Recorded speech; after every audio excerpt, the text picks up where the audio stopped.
hammer out a solution. We're going to start with that breaking news tonight. The lawsuit at the center of Knox County Schools' mask mandate is now settled.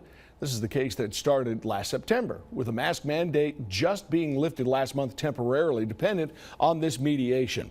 The decision to go without masks is now permanent. The school board will pay the plaintiff's attorney's fees. Mediation started around 9:30 this morning. The settlement reached in the last 20 minutes or so. Our Ashley Boley has been with both sides all day here. Ashley, good to see you. Let's talk about the terms and how they came to this agreement. Yeah, Ted, it's been a long day here at this professional development center and by Knox County Schools.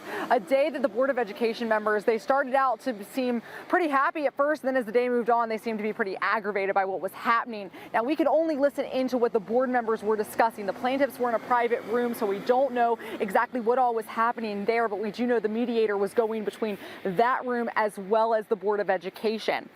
So like you said, it has been decided. The plaintiffs accepted the last negotiation made by the Board of Education of $145,000 for their attorney fees and to drop the lawsuit.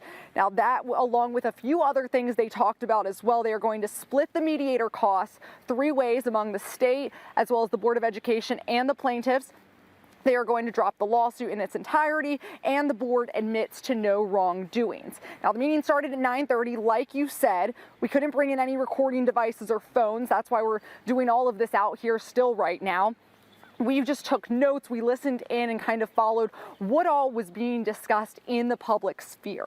Now, during that meeting, the plaintiffs were in a private room. The board members were able to discuss in public. The mediator just went between the plaintiffs and the board, trying to negotiate per Judge Greer's request. Something else we wanted to bring up too, just to remind people who may not have been following this case as closely, this was set in place back in late September. It wasn't until March, it was over Knox County Schools spring break, that Judge Greer had dropped this, and that's when students and staff could go back to school after spring break, not having to wear the mask. So students and staff haven't been wearing masks for about a month now, and now they won't have to for the rest of the year.